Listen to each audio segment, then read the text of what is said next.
Hook. The judge's gavel hit the bench like a gunshot. Take that medal off. Right now. The courtroom went dead silent. Every head turned toward the woman sitting quietly in the back row. A nurse in plain scrubs, a military decoration pinned above her chest, hands folded, expression unreadable. Judge Raymond Crowe leaned forward from his bench, 63 years old and never once questioned, and pointed a finger at her like she was something he'd found on the bottom of his shoe. "Stolen valor," he said. "In my courtroom." She didn't flinch. She didn't look away. She said, "It's authorized, Your Honor." Nobody in that room knew who she really was. Not yet. If you're just finding my channel, hit subscribe, drop a like, and tell me in the comments what city you're watching from. I want to see exactly how far this story travels. Now let's get into it. The morning had started the way most of Olivia Hart's mornings started. Too early, too quiet, and with the particular kind of exhaustion that doesn't come from lack of sleep. It comes from keeping things locked down for so long that the effort becomes its own kind of weight. She'd been awake since 4. Not because her alarm went off. It hadn't. She'd simply stopped sleeping around the time the hearing date was confirmed, and her body had quietly accepted that as the new arrangement. By 5:15, she was already in her car outside the Ashford County Courthouse, a paper cup of gas station coffee going cold in the cup holder, watching the street cleaners push trash down the gutter in long, foamy arcs. She wasn't scheduled to testify. She hadn't been subpoenaed. She was there because Lucas Reyes had called her 3 weeks ago from the county jail, and his voice on the phone had that particular flatness she recognized. Not calm, not resigned, but emptied out, like someone who'd stopped arguing with what was happening to them. "You don't have to come," he'd told her.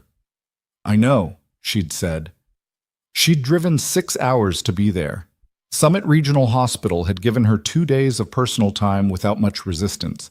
She'd worked consecutive 12-hour shifts for the better part of 2 months without complaint, covered 3 overnight gaps when the staffing numbers fell apart in November, and hadn't taken a single sick day in over a year. Charge nurse Donna Mercer had handed her the approved leave form without even looking up from her desk. "Be back Thursday," she'd said. Olivia had said she would. She pinned the medal on before she got out of the car. It wasn't a statement. She hadn't worn it in years, and she didn't wear it now because she wanted anyone to see it. She wore it because Lucas would see it, and she wanted him to know she'd come as herself. The whole version, not the edited one she handed the world on regular days. The courthouse was a building that had been designed in the 1970s to communicate permanence and ended up communicating something closer to indifference. Pale concrete, narrow windows, a lobby that smelled like floor wax and old paper. Security at the front was a single officer with a hand scanner who checked her ID, looked at the medal without comment, and waved her through. She found seat near the back of the courtroom. Courtroom C, 3rd floor. High ceilings, wooden benches worn smooth by decades of people sitting in them with nowhere else to be. The gallery was maybe 30 people. Some press, a few curious locals, a small cluster near the front that Olivia recognized as Lucas's family from the photos he'd sent her. His mother, a small woman in a dark coat. A brother, maybe mid-20s, sitting very straight. Lucas was already at the defense table when Olivia came in. He didn't see her at first. He was reading something, or pretending to. His attorney, a young woman with a stiff blazer and the look of someone managing more cases than was reasonable, was leaning over whispering something to him that made him nod without expression.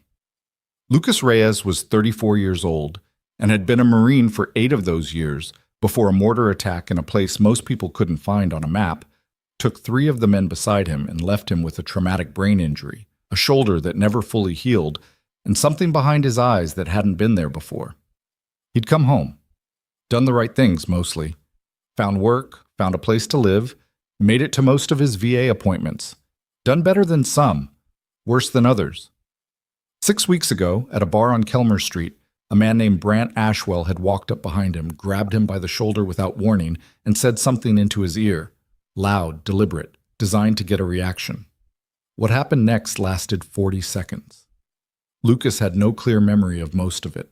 The bar's other patrons had very clear memories of it, and most of them had told their stories to the police officers who responded. And those stories had been written into reports that said Lucas Reyes had initiated a violent assault without provocation.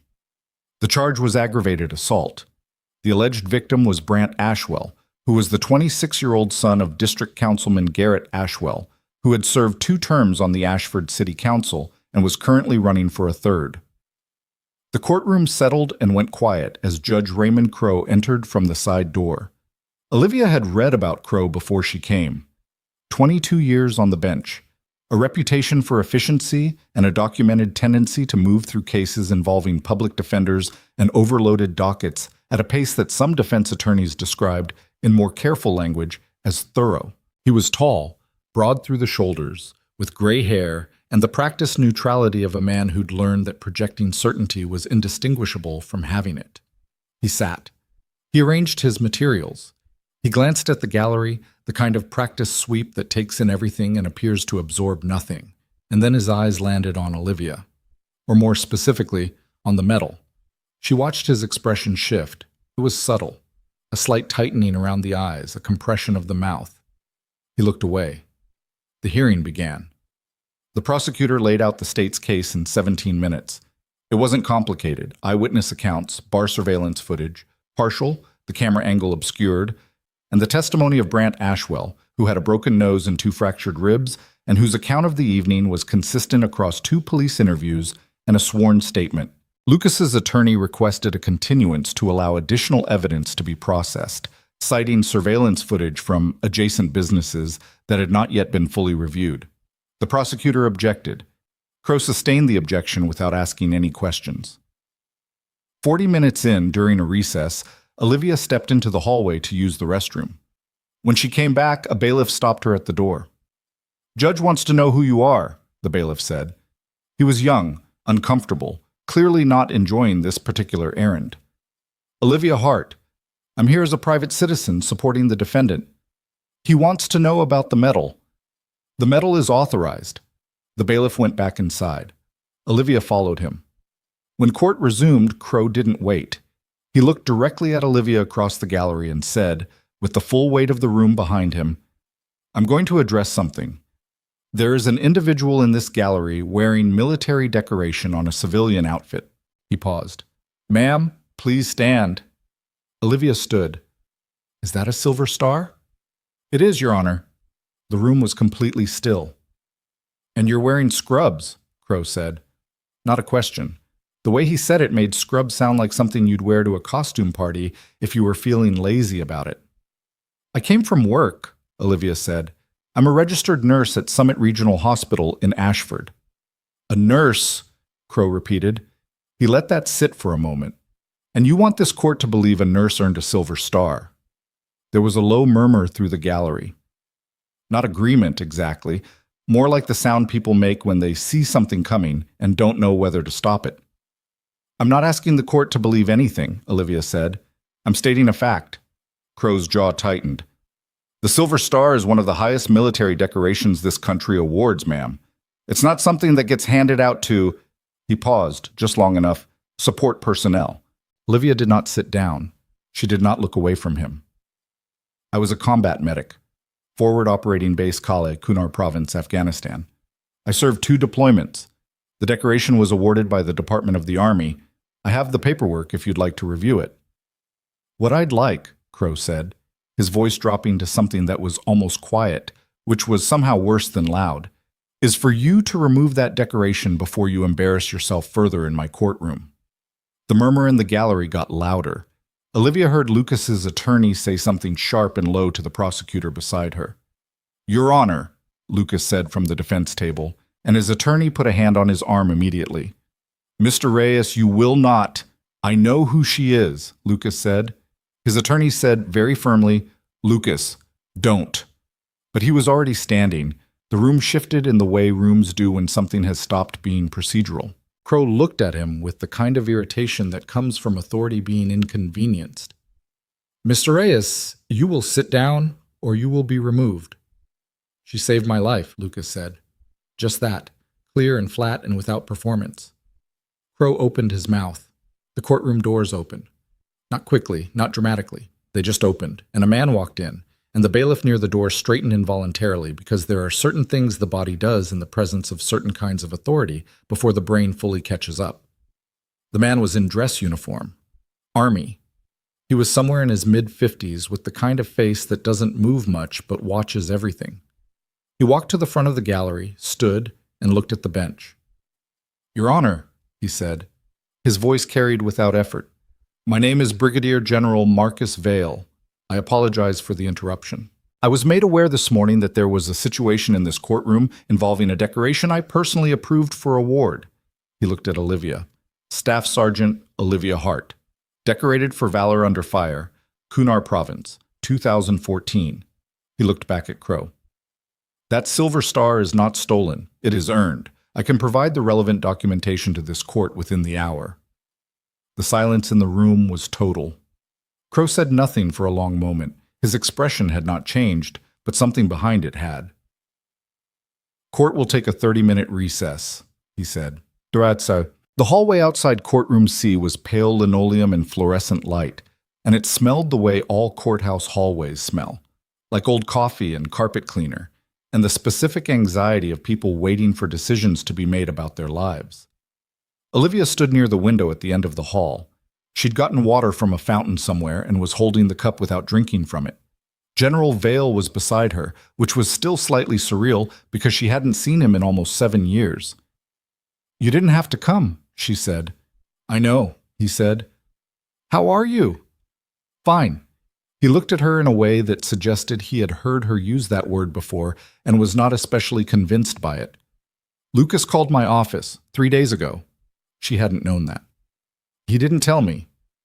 He asked me to stay out of it. I told him I'd think about it." Vale paused. "Watched the news this morning. Thought about it." Lucas came out of the courtroom with his attorney, who was on her phone and typing simultaneously, a skill that seemed to require a third hand. Lucas spotted Olivia and walked over. He moved the way he always moved now. Careful, deliberate, like he was navigating a space that might shift without warning. He stopped in front of her. Neither of them spoke for a second. "You should have told me you called him," she said. "You would have told me not to." "Yeah." "So?" She looked at him. He looked back. He was thinner than she remembered from the last time she'd seen him in person, 2 years ago at a VA event in Denver that neither of them had wanted to attend. There were new lines around his eyes, but he was standing. That still meant something. "How bad has it been?" she asked. "Tonight would have been bad," he said. "Crow was going to remand me. My lawyer said—" He stopped, started again. "I don't have the money for this to go long." "I know." "I didn't start it, Olivia." I know that too." His attorney came off the phone. "Okay, here's where we are. General Vale's office is sending the documentation over now. That changes the atmosphere in there significantly." She looked at Vale. "Thank you for coming, General. I want to make sure your appearance today doesn't create any complications for you." "It won't," Vale said, in a tone that gently communicated that this was not a thing he was particularly concerned about. "The other issue," the attorney said, "is the surveillance footage. I've had a paralegal reviewing footage from the 2 businesses adjacent to the bar, a dry cleaner and a parking structure. The parking structure camera faces the bar's side entrance." She paused. "There's footage. It doesn't show everything, but it shows enough." Lucas looked at her. "Enough for what?" "Enough to show that Brant Ashwell came out of the bar behind you before the altercation began. Not the other way around." The hallway got very quiet. "The police report says Lucas followed Ashwell outside," Olivia said slowly. "I know what the police report says." Nobody spoke for a moment. "How did that footage not get pulled?" Vale asked. "It did get pulled," the attorney said. "The responding officers documented that they reviewed footage from available sources. The parking structure isn't in their report." She said it carefully, like she was setting something down that she didn't want to break. "I don't know yet if that's an oversight." Olivia looked at the window.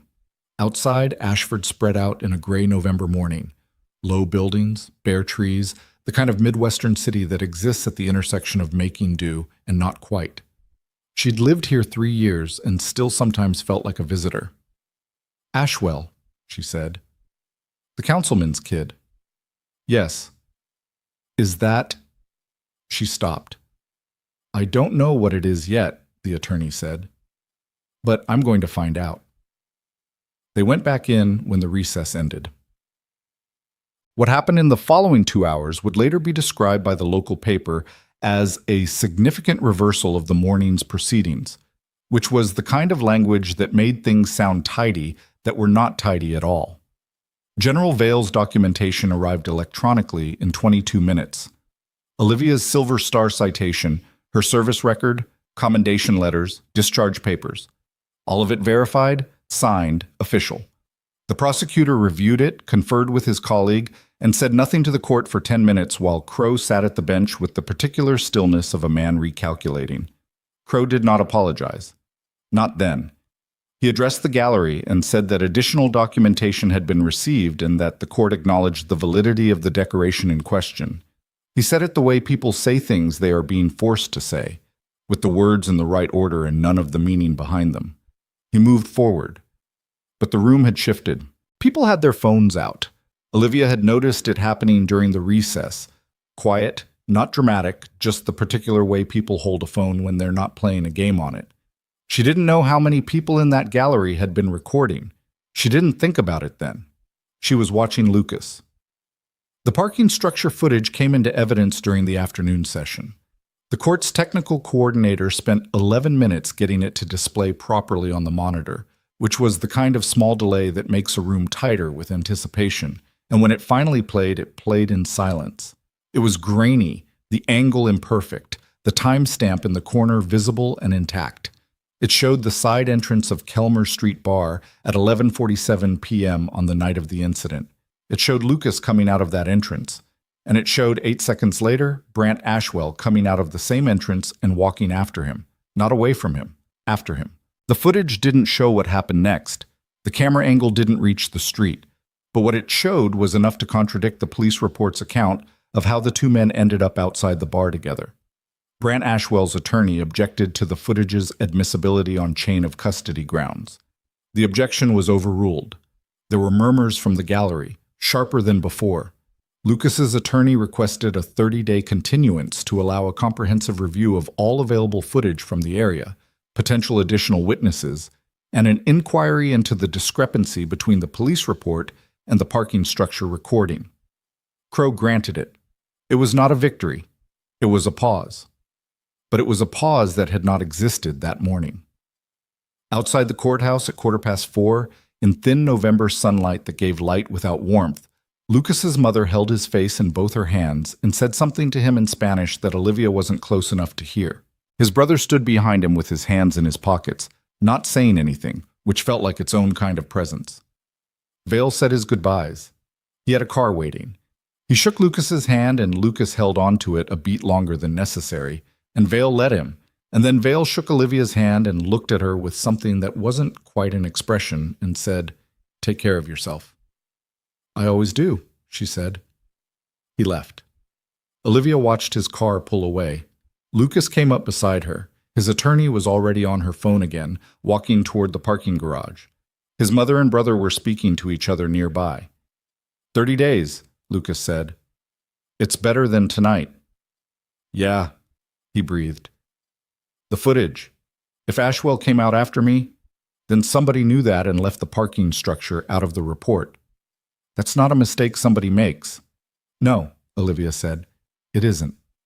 They stood in the cold for a minute. Down the block, a news van was parked outside the courthouse, and a reporter in a coat was doing a stand-up to camera, gesturing toward the building. Olivia watched it without moving. "Who is Ashwell's father?" she asked, though she already knew the outline. "Garrett Ashwell, City Council, 12 years. He's got the police union's endorsement. He's got his hands in the zoning board, the public works contracts." Lucas paused. "He's got a lot of hands." And when his son picked a fight with a veteran with PTSD and the veteran defended himself, somebody made the report say what it needed to say. Lucas said it flatly. Not with anger. Anger would have been easier. This was something older than anger. "He's done it before. That's what my lawyer thinks. Not just mine. Other people. People who couldn't push back." Olivia was quiet for a moment. The reporter down the block finished the segment, and her camera operator started breaking down the equipment. They pulled the wrong file this time, Olivia said. Lucas looked at her. When they decided to go after you, she said, they pulled somebody's file who knows how to hold a position under fire. She paused. They didn't check who was in your corner. He was quiet for a long time. I don't want it to become about me, he said. The PTSD, the military thing. I don't want to be the poster case for something. You won't be. You'll be the case where the facts came out. If they come out. They will. He looked at her with the same skepticism he'd had since she'd known him, which was the healthy kind. The kind that comes from having been told things would be fine and having learned not to just take that on faith. How do you know? He said. Because somebody tried to hide a surveillance camera from a parking structure that faces the side entrance of that bar, Olivia said. That's not how innocent people behave. His phone buzzed. He looked at it, then at her. My attorney. She wants to meet tomorrow morning. Go. He hesitated. You're going back to Ashford tonight? Tomorrow. I've got a room. He nodded. Started to go. Stopped. Olivia. Yeah. In there today. Crow. The way he talked to you. I've heard worse. That doesn't make it okay. She looked at him. He was right. It didn't. And she appreciated that he said it, because most people either minimized it or overcorrected, and he just said the plain thing. No, she said.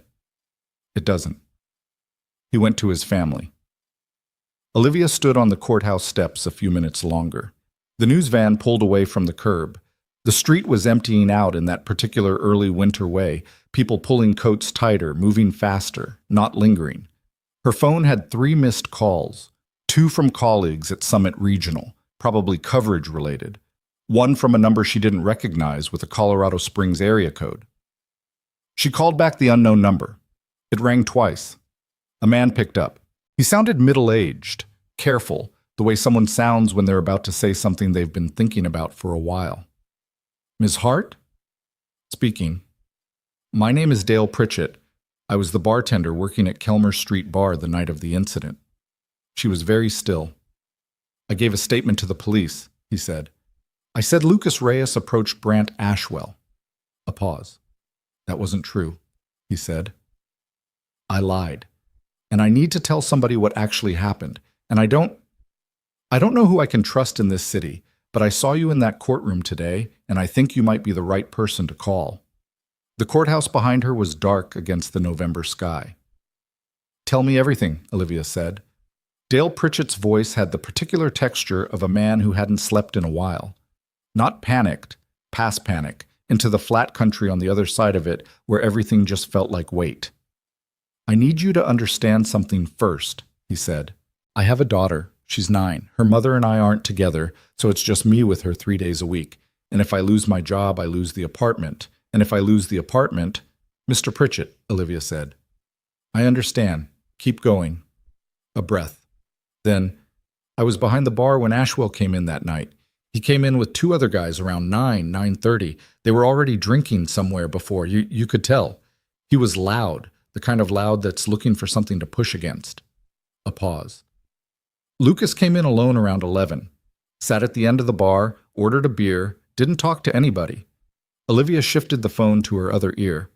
The courthouse steps were empty now. A cold wind moved down the street, and she turned her back to it. Ashwell clocked him, Pritchett continued. I don't know if he knew who Lucas was beforehand or if it was just, he saw a guy alone and decided. He walked over, said something into his ear. I couldn't hear it from where I was.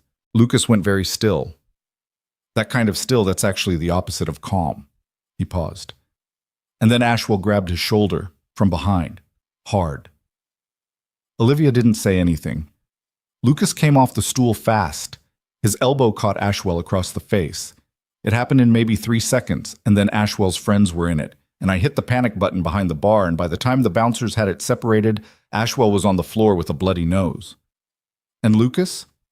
Lucas was standing against the wall with his hands up. He wasn't fighting. He was done. Pritchett's voice dropped. The police showed up 12 minutes later, 2 officers. I gave them my account. I said exactly what I just told you. He stopped. And then one of the officers, not both, just one, took me aside while his partner was still talking to Ashwell's group.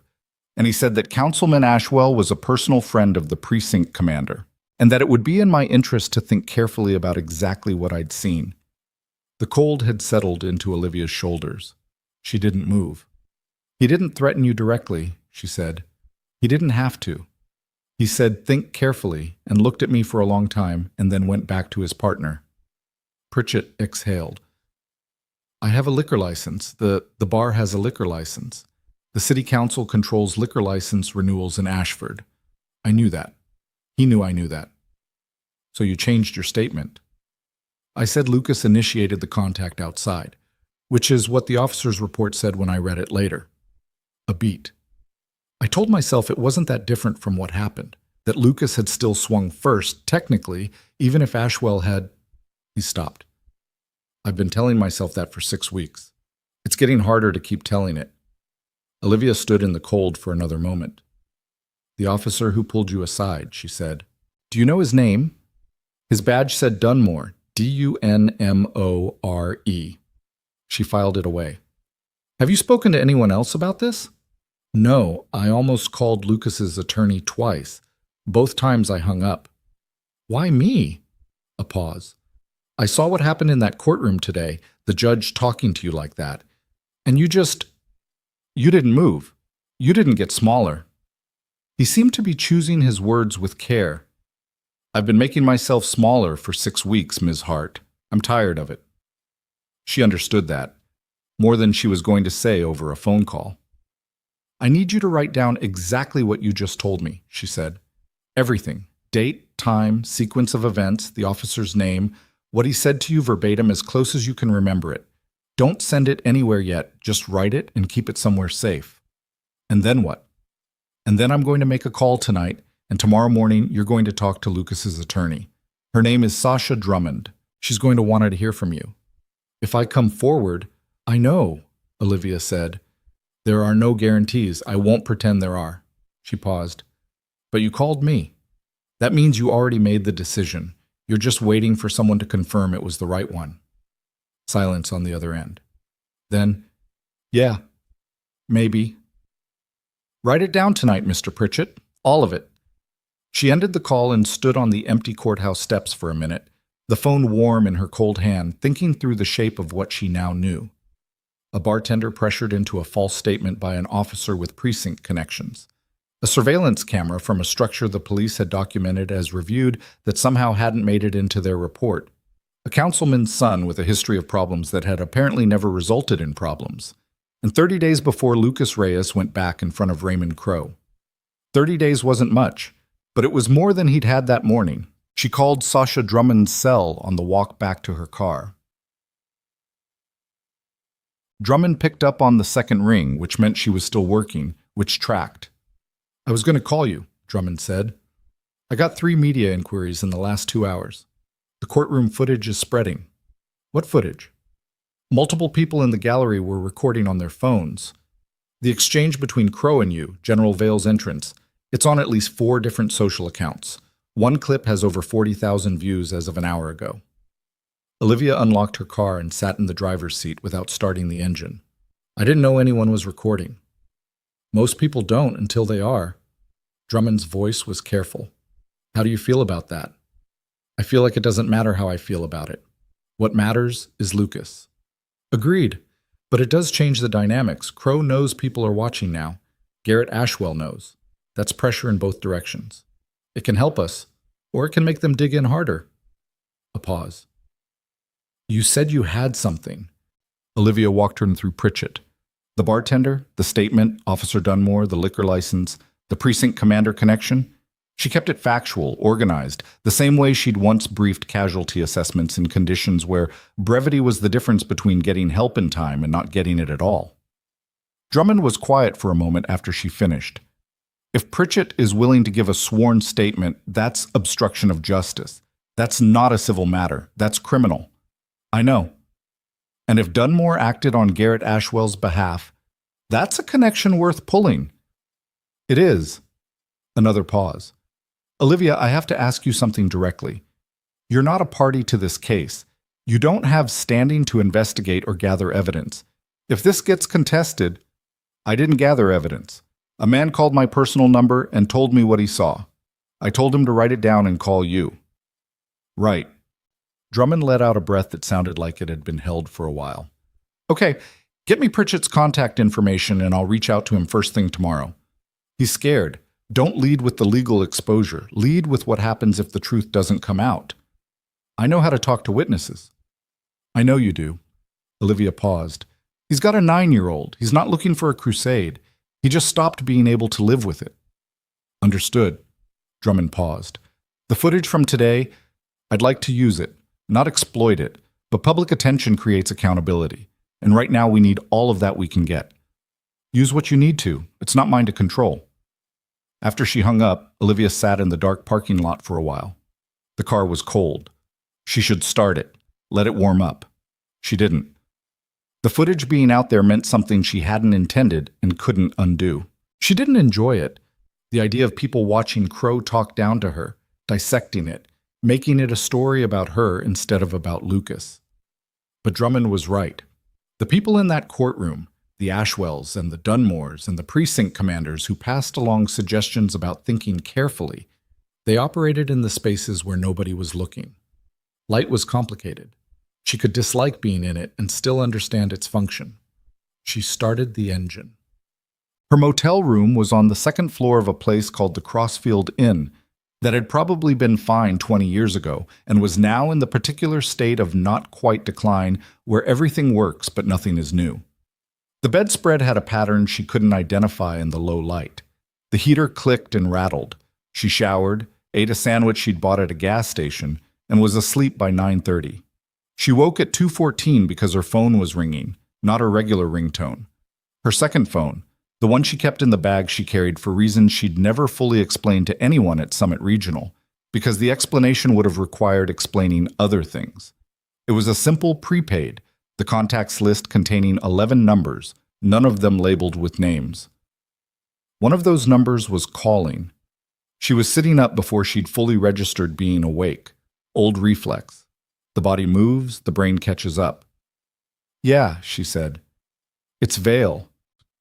His voice was the same as it always was, which was to say it had no time of day. Sorry to wake you. It's fine. What's wrong? Nothing's wrong. Something's right, which is almost stranger. A brief pause. My aide found something an hour ago. He's been running background since this afternoon. Olivia swung her legs off the bed. On Garrett Ashwell? On the Ashwell family's legal exposure, specifically their attorney, a man named Roland Fitch. He's handled 6 cases over the past 4 years, in which charges against individuals connected to the Ashwell family were either dropped or substantially reduced. In 3 of those cases, the defense attorneys were the same 2 people. In 2 of those cases, key witnesses changed or withdrew their statements within days of giving them. She was very still. That's a pattern, she said. It's more than a pattern. One of the cases involved an assault charge against Brant Ashwell 2 years ago. Victim was a 22-year-old woman who initially filed a police report, withdrew it 8 days later. Her attorney, not Roland Fitch, a different one, told the court she'd decided not to pursue the matter, and nobody looked at why she withdrew. Nobody with any authority to do so wanted to.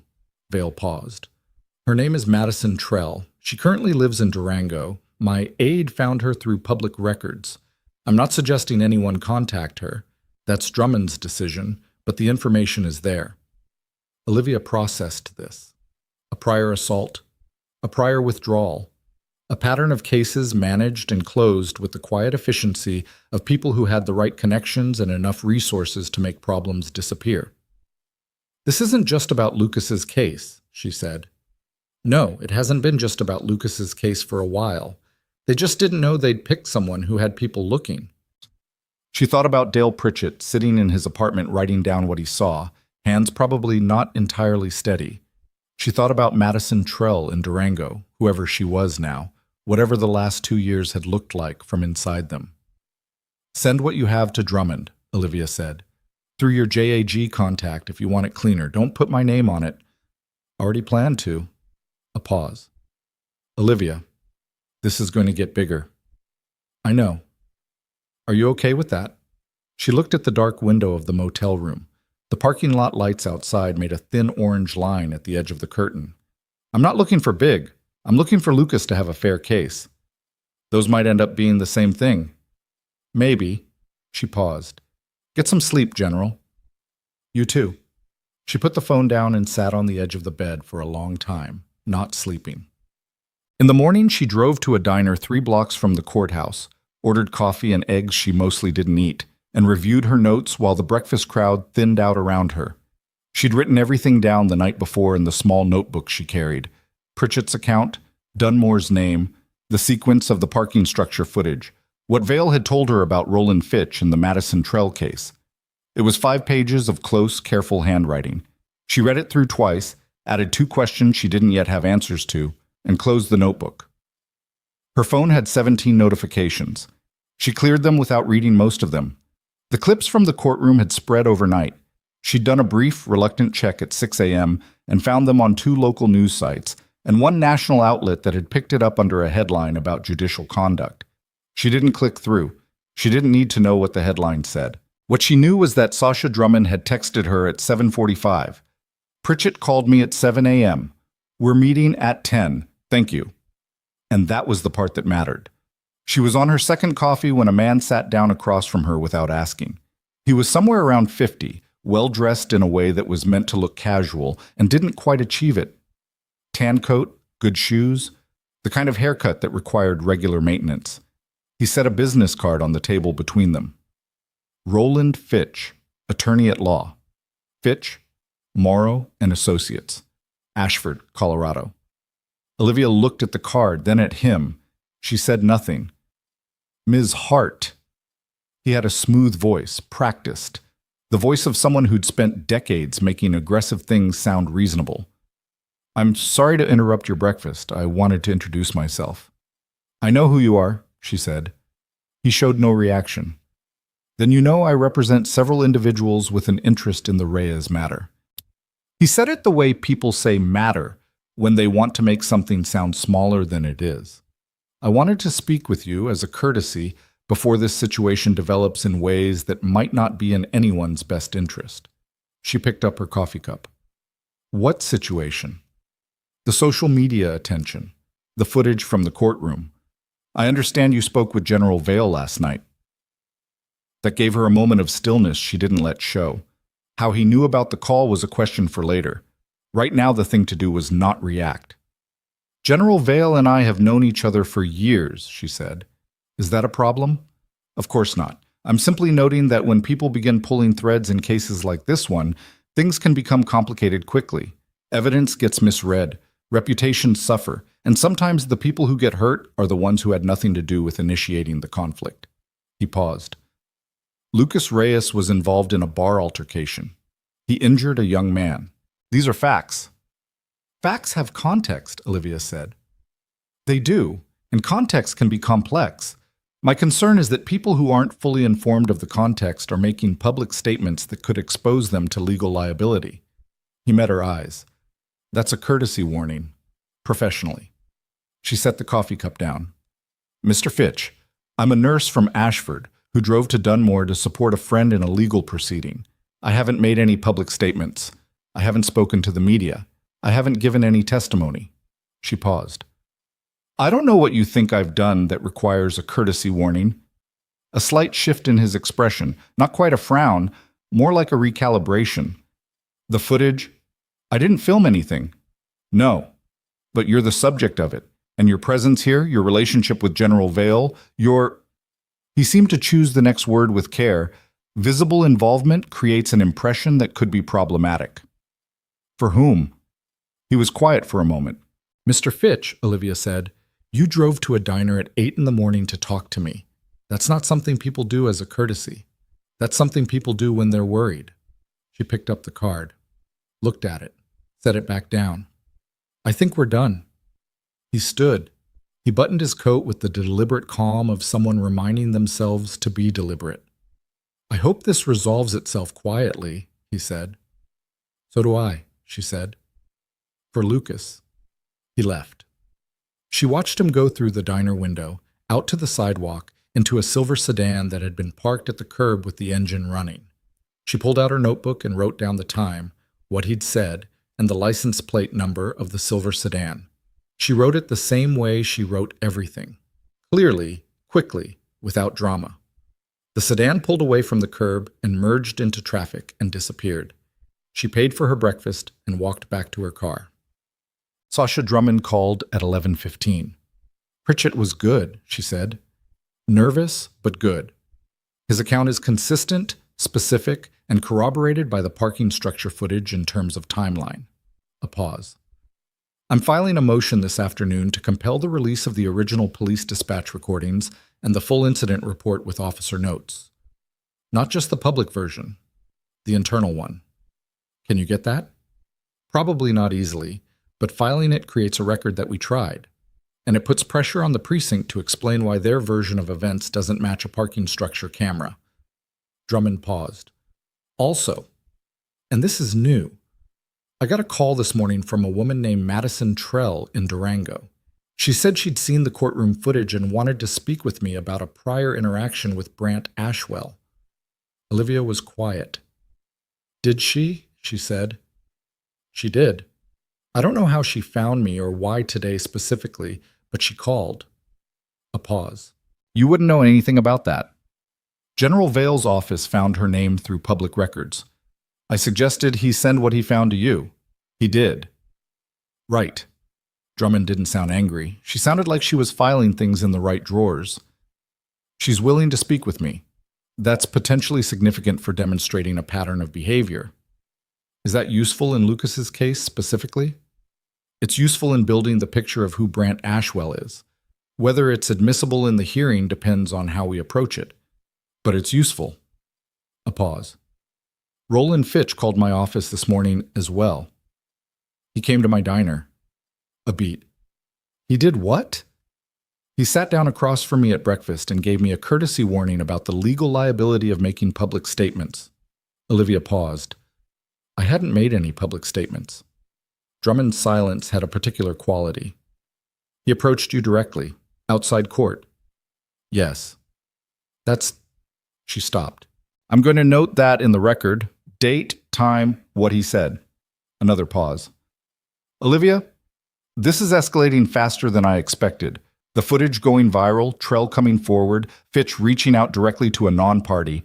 He's worried, Olivia said.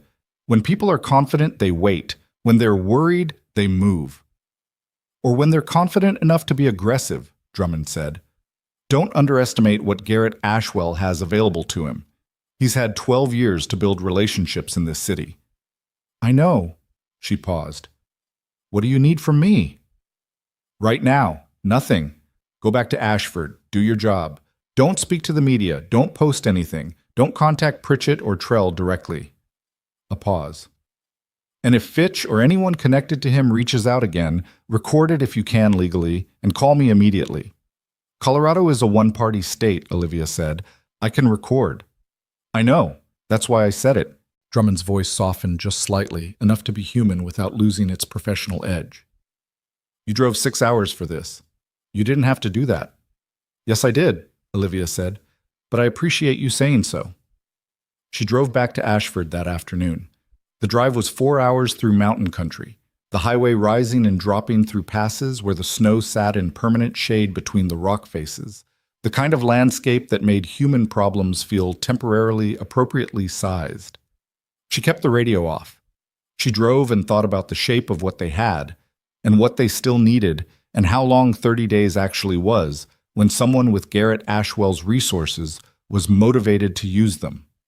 She was an hour outside Ashford when her personal phone buzzed with a text from a number she didn't recognize. Blocked sender. She pulled over to read it. You should think about what you're protecting and whether it's worth what it's going to cost you. Some battles aren't yours to fight. She read it twice. Then she screenshot it, texted the screenshot to Drummond with the timestamp, and pulled back onto the highway. Her hands were steady on the wheel. Her jaw was tight. Both things were true at once. She was back at Summit Regional for a 6 a.m. shift the next morning. The hospital had its own weather system.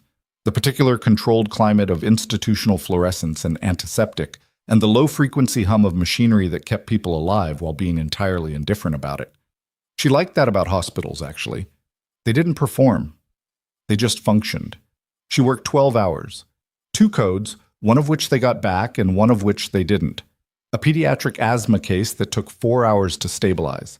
A man in his 70s with a hip fracture who kept calling her by the wrong name, and she kept answering anyway because it made him calmer. Routine, if any of it was routine. She moved through it the way she moved through everything, focused, efficient, without ceremony. During her lunch break, she checked her phone.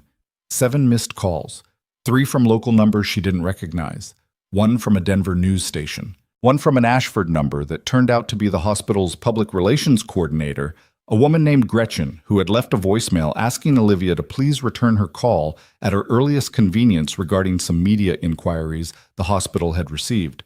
Olivia ate her sandwich and did not return the call at her earliest convenience.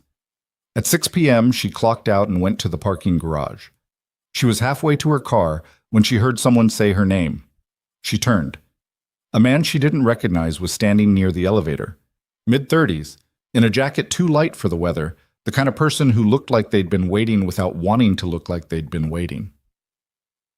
Ms. Hart, I'm Jason Verrill. I'm a reporter with the Ashford Courier. I was hoping I could ask you a few— No comment, she said. It's about the courtroom footage and an anonymous tip we received this morning about Officer Dunmore and the incident report discrepancy. We're going to run the story. I wanted to give you the opportunity to— She stopped walking. How did you know about Dunmore? She said. Verrill hesitated. I received an anonymous tip. She looked at him. He looked back. He was young enough to still be bad at hiding when he was nervous. When? She said. This morning, around 9. She had told Drummond about Dunmore last night. Drummond knew. Pritchett knew. She knew. And Vale, technically, though she hadn't told him Dunmore's name, she'd told Drummond. Pritchett was the source of the name. Had Pritchett— I can't tell you who my source is, Verrill said, reading her expression, but the information is accurate. We've already confirmed parts of it independently. She thought about this for a moment. Print what you can confirm, she said. Don't print anything you can't. That's— He blinked. That's not a no. It's not a comment. It's general advice for anyone doing journalism. She started walking again. Don't follow me to my car. She drove home. She sat in her apartment for 40 minutes without turning on the lights, going over it. Drummond would have told her if she'd spoken to a reporter. Pritchett was scared of his own shadow right now. He wouldn't have called a paper. Which left someone else. Someone who knew about Dunmore from somewhere other than Pritchett or Drummond. Someone on the other side of this who wanted the information out before they could control the shape of it. Which meant someone in Garrett Ashwell's circle was either panicking or playing a different game than she'd expected. Neither possibility was comforting. She was about to call Drummond when her phone rang. It was Lucas. Hey, he said. His voice had something in it that wasn't quite fear and wasn't quite urgency, but was the territory between them. You back in Ashford? Yeah, what's wrong? My attorney called me an hour ago. She said there's a motion being filed tonight, not by her, by the prosecution, to move up the hearing. Olivia felt something tighten in her chest. Move it up. From 30 days to what? 11 days, Lucas said. They're citing case backlog and defendant flight risk. Flight risk, you have no history of— I know. His voice was flat. They can file whatever they want. The judge can accept it. He paused. Drummond says she can fight it, but she doesn't know if she'll win. If they move the hearing to 11 days, she's not going to have time to build what she needs. 11 days. Pritchett's statement not yet sworn. The Madison Trell interview not yet conducted. The internal police report not yet compelled. Roland Fitch sitting across a diner table at 8 in the morning telling her some battles weren't worth it. And now a motion to compress the timeline before any of it could come together. They weren't waiting anymore. They were moving. Lucas, she said, is your passport current? What? Why? Not because you should run, because if they're arguing flight risk, they'll try to take it as a condition. She paused. Don't let them. That's for Drummond to fight. Olivia. He stopped, Started again. Is this going to work? She looked at the dark window of her apartment, the city outside. The ordinary lights of an ordinary November night in a city where a man with 12 years of political capital was currently deciding how hard to push because someone had finally pushed back. I don't know, she said. Honest. The way she always was with him, because he'd earned that and because anything else would have been insulting. What I know is that 3 days ago they had a witness, a police report, and a partial camera angle. Now they have a bartender who's prepared to recant, a camera they didn't put in their report, a prior case, and an attorney making courthouse visits at breakfast. She paused. They moved the hearing because they're scared, Lucas, not because they're confident. Silence on the line. That doesn't feel like enough, he said. It's not, she said. Not yet. She ended the call and immediately dialed Drummond. It rang 4 times, voicemail. She tried the office number, rang 6 times. A receptionist picked up and said Ms. Drummond was in an emergency meeting with a client and couldn't be. Tell her it's Olivia Hart, she said. Tell her it's about the motion. 30 seconds of hold music. Then Drummond, clipped and moving fast. I know, I'm already on it. I've got a response filing ready to go. I need 2 things from you. Go. General Vale. Can he put anything in writing about Lucas's service record and character? Not a full character letter, something brief, specific, factual, for the flight risk argument. I'll call him tonight. Second thing. A pause. The anonymous tip to the Ashford Courier about Dunmore. Someone leaked that. I don't know who, and I don't know if it helps us or hurts us. The story's going to run tomorrow morning. I know, I spoke to the reporter in my parking garage. Drummond made a sound that was not quite a word. Of course you did. I told him to print what he could confirm, which is another pause. Actually, fine. If the story runs with what they can actually confirm, it puts Dunmore's conduct into the public record before the hearing. That's not the worst thing. She sounded like she was thinking out loud, faster than was comfortable. It also tells us something. Whoever leaked to Varel knew we had Dunmore's name. That's a short list. I know, Olivia said. I've been thinking about that. Any conclusions?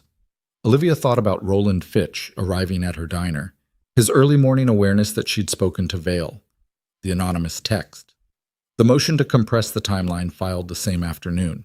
Someone inside Ashwell's operation is trying to get ahead of the story, she said. Someone who thinks being first changes the shape of it.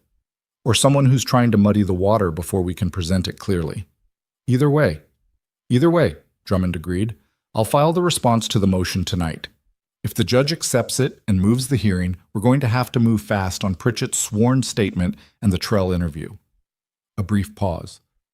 Get me Vale's letter, and Olivia, stay out of sight. If anyone else shows up in your parking garage, don't engage. Understood. She hung up. The apartment was still dark. She didn't turn on the lights. She found Vale's number and typed out a text. I need a letter. Lucas Reyes, flight risk motion. Can you do it tonight? His reply came in under 2 minutes. Already drafted, sending to Drummond now. She stared at the message for a moment, then put the phone face down on the counter. She was still standing in the kitchen in her coat when another message arrived. Not from Vale, not from Drummond, not from Lucas. From the same blocked number that had texted her on the highway. We know about Sergeant Karev. You might want to think about whether you really want all of this to come out. Her breath didn't catch. Her hands didn't shake. But she went very still in the way that she'd gone still in other contexts, in other conditions, in places that were much worse than a dark apartment in Ashford, Colorado. The absolute stillness of someone who has just identified the location of something dangerous and is deciding, in the next 2 or 3 seconds, exactly what to do about it. Karev. She hadn't heard that name in 4 years. Karev.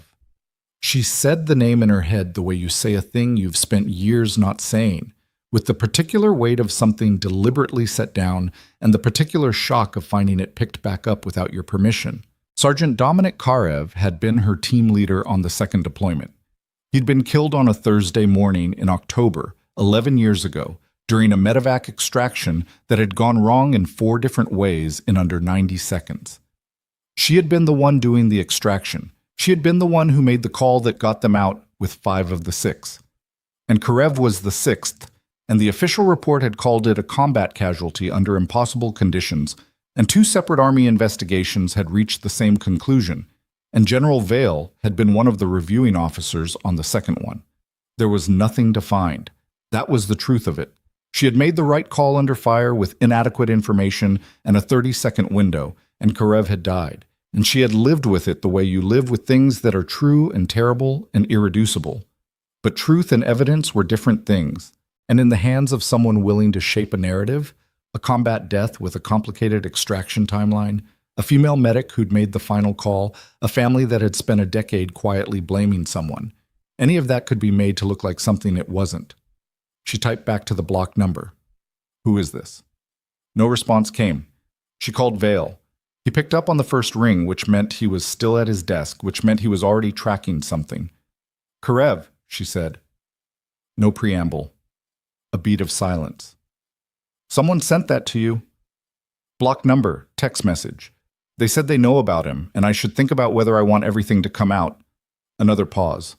Longer. "When?" 6 minutes ago." She heard him exhale. Not sharply. Just the sound of a man who was recalculating something he'd thought was stable. "That information is in your service record. It's classified at a level that requires specific access to retrieve." "I know, which means someone with that access, or someone who paid for it, is now attempting to use a classified military incident to pressure a civilian witness in a county court case." He paused. "That's a federal matter, Olivia. Or it's someone bluffing with something they pulled from a summary and don't actually have the detail on. Either way, you need to document it. Right now. Screenshot, timestamp, forward it to me and to Drummond." Already done on the screenshot.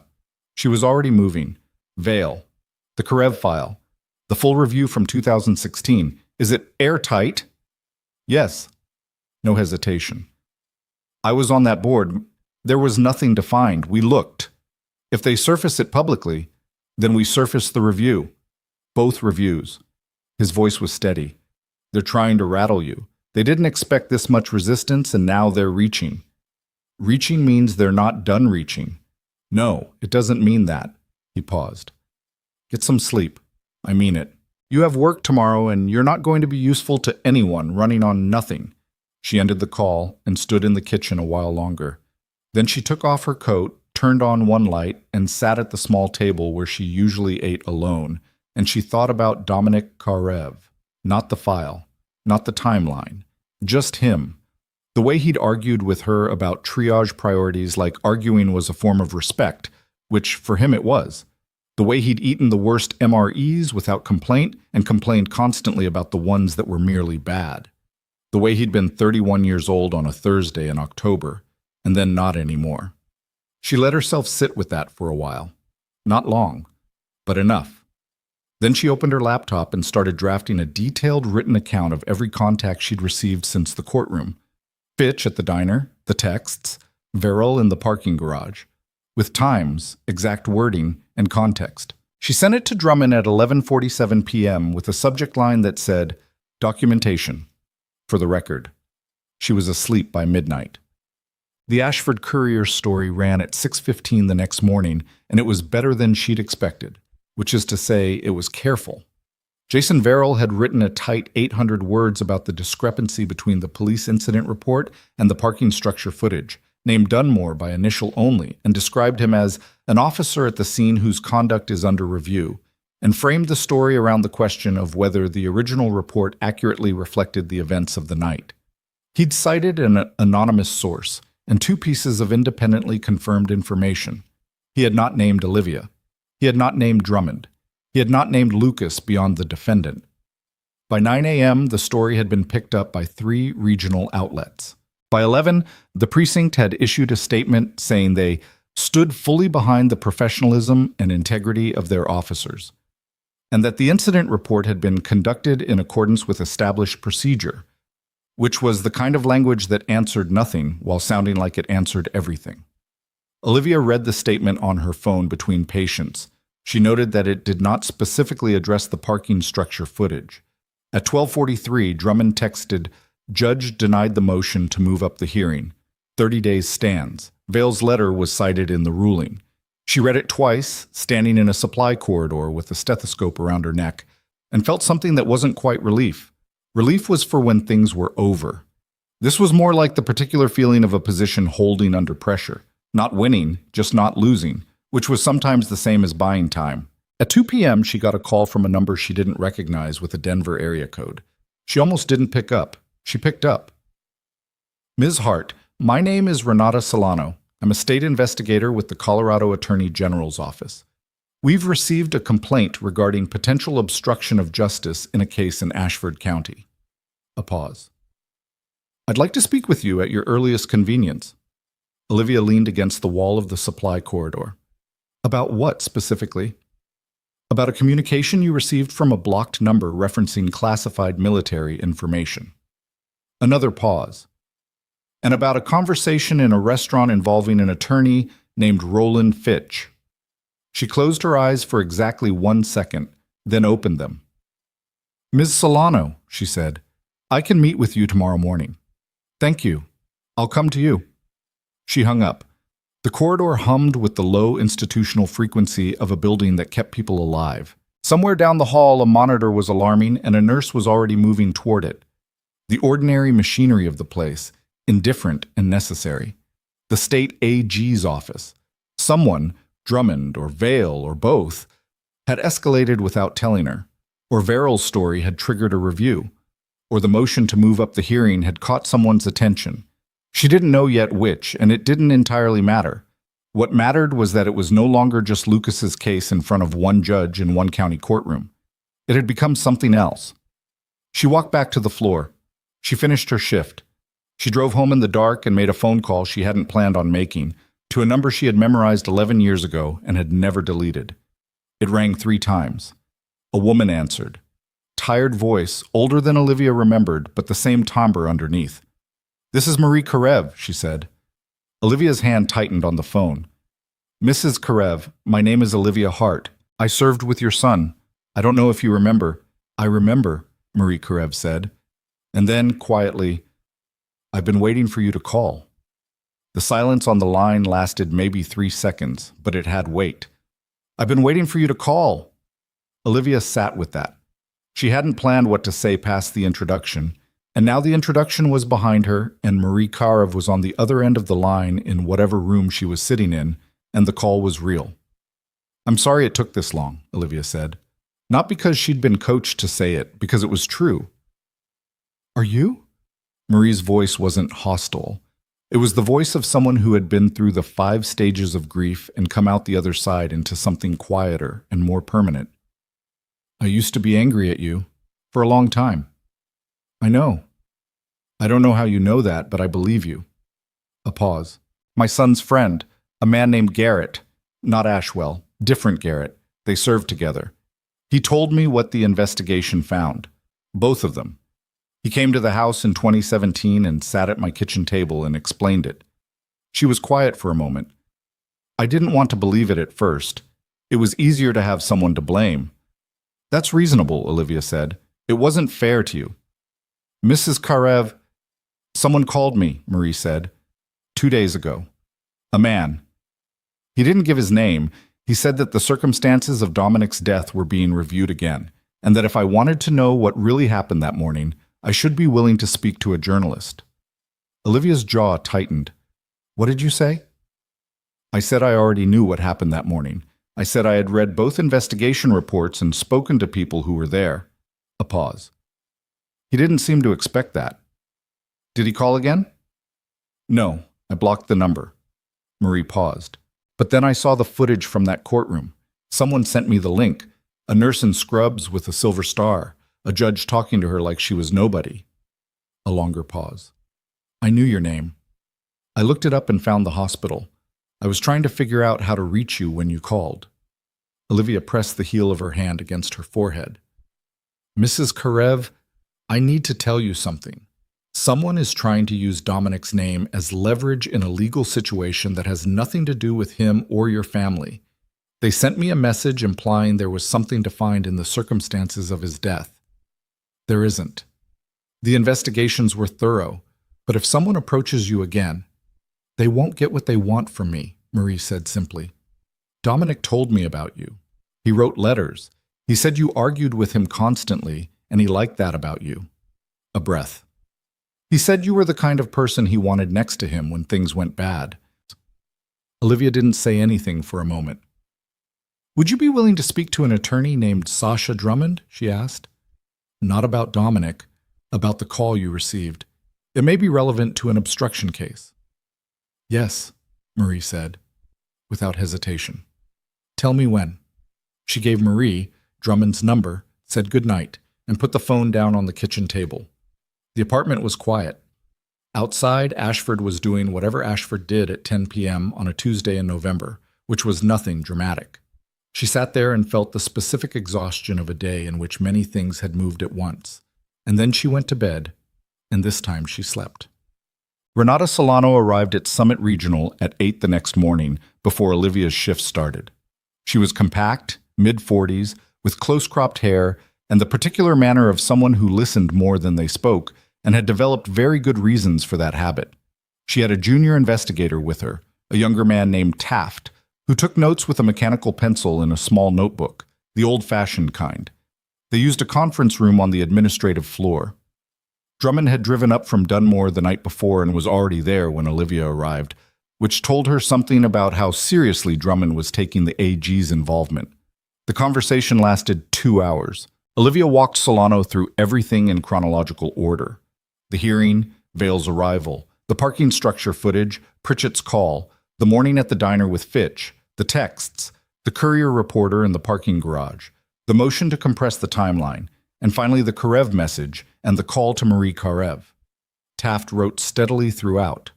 Solano asked clarifying questions that were short and precise, the kind that told you she'd already done some homework and was filling specific gaps rather than fishing. At the end, Solano looked at Drummond. Ms. Drummond, in your assessment, are the communications Ms. Hart received consistent with an organized effort to intimidate a material witness? Drummond didn't hesitate. Yes. The Karev reference specifically requires access to classified information or a well-resourced effort to obtain a summary of it. That's not a coincidence. And Fitch, you believe Fitch was acting on Ashwell's instructions? I believe that's the most reasonable inference. Whether we can prove it depends on what you find. A pause.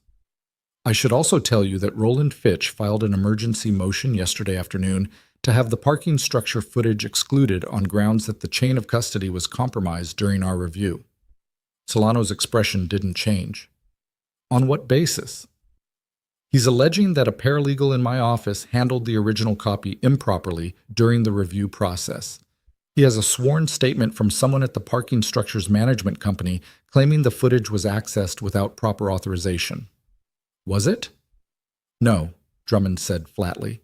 We followed every standard protocol, but the statement exists, and Fitch filed it, and now there's a procedural question in front of the judge that we have to respond to. She paused. This is what they do. They don't fight the evidence directly. They complicate the path to it. Solano was quiet for a moment, looking at her notes. Who at the Parking Structure Management Company signed the statement? A man named Greg Paulin, office manager. Solano wrote that down. She looked at Taft. Something passed between them that wasn't quite a look and wasn't quite a nod. We'll look into Mr. Paulin, she said. After they left, Drummond and Olivia stood in the conference room for a minute. Through the window, the hospital's main parking lot was visible in the gray morning light, orderly rows of cars in the cold.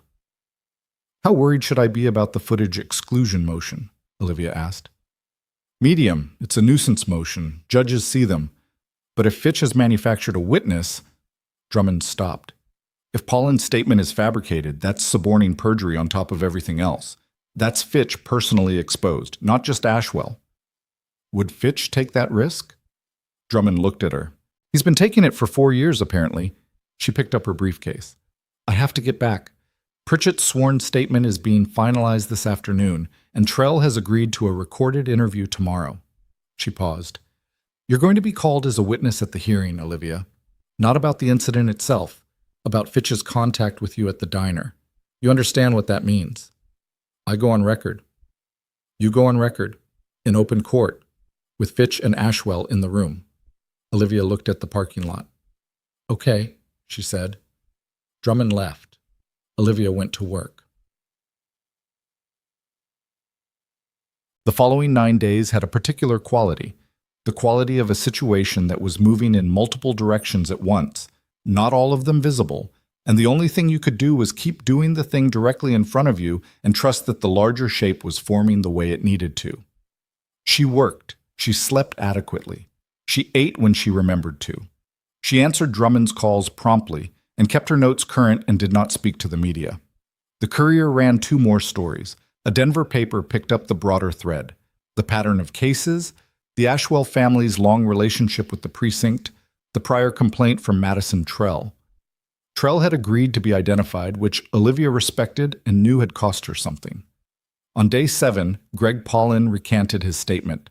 He did it in a written declaration filed with the court, and he did it because Renata Solano's office had spent 4 days looking at his phone records and financial transactions and found a payment of $9,000 in cash deposited to an account in his wife's name, originating from a shell entity connected to an LLC that Roland Fitch had incorporated in 2019.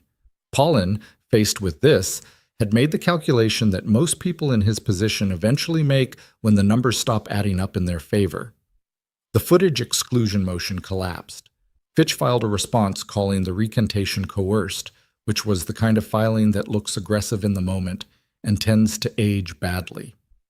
The judge, not Crow. A different judge had been assigned when Crow voluntarily recused himself following the AG's inquiry into his conduct at the original hearing, reviewed the declaration, and denied the motion. Olivia heard about the recantation from Drummond while she was in the hospital break room eating a cup of yogurt she'd found in the back of the staff refrigerator of uncertain vintage. She said good and finished the yogurt and went back to her floor. That night, sitting in her car in the hospital parking garage after a 12-hour shift, she let herself feel the shape of what was happening. It wasn't satisfaction exactly. It was more like the sensation of watching a structure that had been held together by false load-bearing walls start to respond to gravity the way things eventually do. Fitch had reached too far. The Paulin payment was the kind of error that comes from confidence, the confidence of someone who'd gotten away with things for long enough that caution had started to feel unnecessary. And that error had now put him personally in the investigator's sight. She drove home. She called Lucas. "You see the news today?" she asked. "Drummond called me." His voice had something in it she hadn't heard before, or hadn't heard recently. Something lighter. Not happy, but lighter. The motion collapsed. "Yeah." Paulin recanted. "Yeah." A pause. "This is actually working," he said, like he was testing the words to see if they'd hold. "It's working," she said. "Don't celebrate yet. The hearing's in 4 days." "I know." He paused. "My mother wants to send you something. I told her you'd say not to." "Tell her I'd love it," Olivia said. It surprised her as she said it, but it was true. She heard him smile. She couldn't see it, but she heard it in the particular way his voice changed. 4 days, he said. 4 days. Sleep.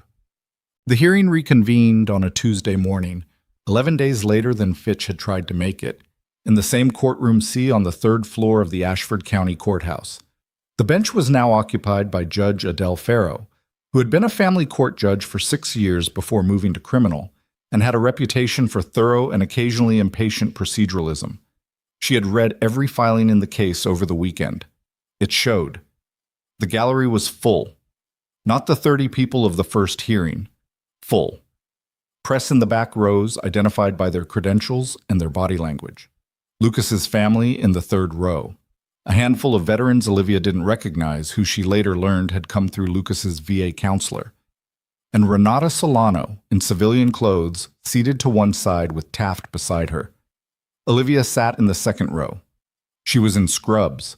The medal was pinned above her chest. It wasn't a statement this time either. It was just who she was. The proceedings had a different rhythm than the first hearing. Drummond moved through the evidence with the methodical pace of someone who had learned to let facts carry their own weight without help. The parking structure footage played without technical difficulties this time. Pritchett's sworn statement was entered. The record of Fitch's recused exclusion motion and its collapse was entered. A summary of the AG investigation's findings to date, preliminary, not yet concluded, was referenced. Then Drummond called Olivia. She walked to the front of the courtroom and took the witness seat, and she looked at the gallery and at Farrow and at the table where the prosecution sat with its new lead attorney, not the original prosecutor from the first hearing, a different one, quieter, and at the defense table where Fitch sat behind Brant Ashwell's separate counsel, hands folded, expressionless. Drummond walked her through the diner conversation in careful, specific detail. Date, time, what Fitch had said, what she had said, the exact phrasing of the warning he'd given her, the license plate number she'd written down. "Did you understand that communication to be a threat?" Drummond asked. "I understood it to be an attempt to dissuade me from supporting the defendant in this case," Olivia said. "I'm not a party to this case. I'm not a witness to the original incident. I have no formal role in the proceedings. Mr. Fitch, sitting down across from me in a public restaurant to discuss my legal liability, had no legitimate purpose I could identify." The prosecution's new attorney did not cross-examine her. Fitch's own separate counsels, because by this point Fitch had his own representation at the table, which told you everything you needed to know about how the geometry had shifted, asked 2 questions, both procedural, and sat back down. Olivia returned to her seat. She did not look at Fitch as she passed him. Farrow recessed for 90 minutes. When she came back, she read her ruling in the flat, declarative manner of someone who had decided something and was now transmitting it with precision rather than performance. The assault charges against Lucas Reyes were dismissed in full. The court found that the original evidence presented by the prosecution had been materially undermined by the parking structure footage, Pritchett's recanted statement, and the documentation of improper contact between a member of the defense attorney's firm and a non-party witness. There was noise from the gallery. Farrow did not gavel it silent immediately, which felt, in its way, like its own kind of acknowledgement. Lucas sat at the defense table with his hands flat on the wood in front of him, looking at the surface. His attorney put her hand briefly on his shoulder. He nodded once. His mother, 3 rows back, made a sound that wasn't a word. Olivia watched all of it and felt the particular stillness of someone who had been braced for impact and found instead that the thing they were bracing for had passed. Garrett Ashwell was not in the courtroom. He had not attended any session of the hearing. That absence had been noted by the press in the gallery, and it would be noted in print the next morning, and the absence would become its own kind of statement. Outside the courthouse, in November sun that had a little more warmth than last time, it was 2 weeks later, still cold, but less punishing. Lucas's family surrounded him on the steps. His mother held his face again the same way she had after the first hearing, and this time there was something different in it. Not relief so much as recognition. Her son, seen clearly, finally. Drummond was on her phone immediately. She caught Olivia's eye and held up one finger. 1 minute. And walked to a quieter section of the steps. Solano appeared at Olivia's elbow. "Good morning," she said. "Good morning. Our office will be making an announcement this afternoon regarding the formal scope of our investigation." She paused. "I wanted to let you know before it became public. The investigation has expanded to include Roland Fitch, Officer Dunmore, and Councilman Garrett Ashwell. We're looking at obstruction, witness tampering, and abuse of public office." Olivia kept her expression level. "All 3. All 3. We've also been in contact with 2 other individuals who believe they were subject to similar conduct in prior cases. They're speaking with us voluntarily." She paused. The pollen payment was helpful. It connected Fitch's personal conduct to the Ashwell account in a way that's hard to explain as coincidence.